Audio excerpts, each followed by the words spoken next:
acasă, să fie blestemul de veacuri ce ne apasă, căci n-am greșit cu nimic, dar cât am pătimit, hulit am fost fără rost de cei ce i-am iubit.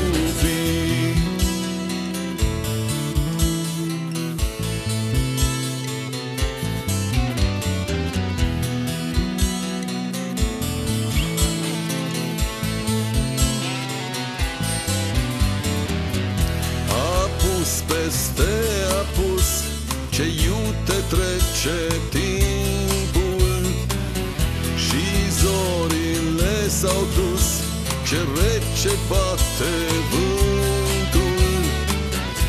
Am așteptat înfrigurat să mă întorc înapoi. M-ați judecat, condamnat, dar cine sunteți voi?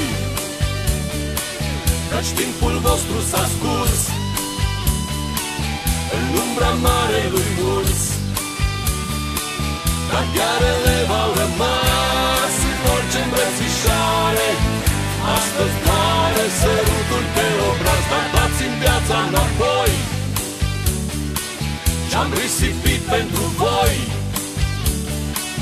Uitând de dor și nevoi, ani de pribegie, încă 1000 mult n-a mai rămas.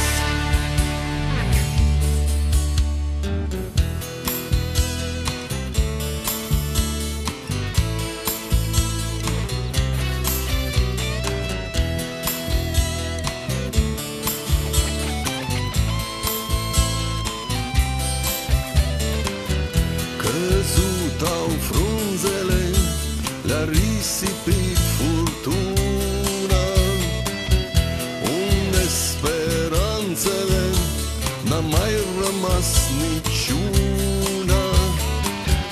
Un gând subit, nerostit, mă încremenește în loc.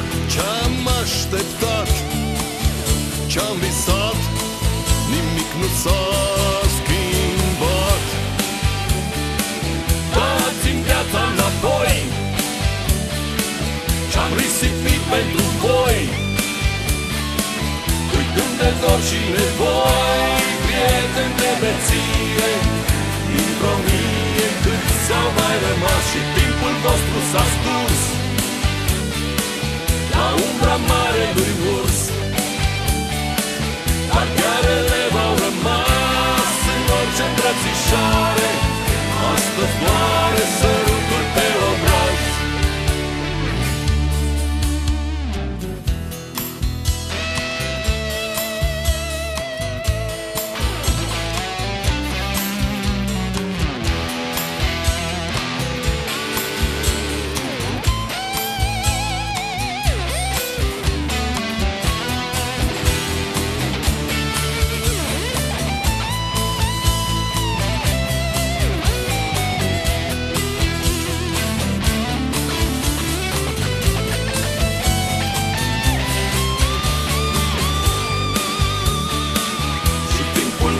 S-a scurs în umbra marelui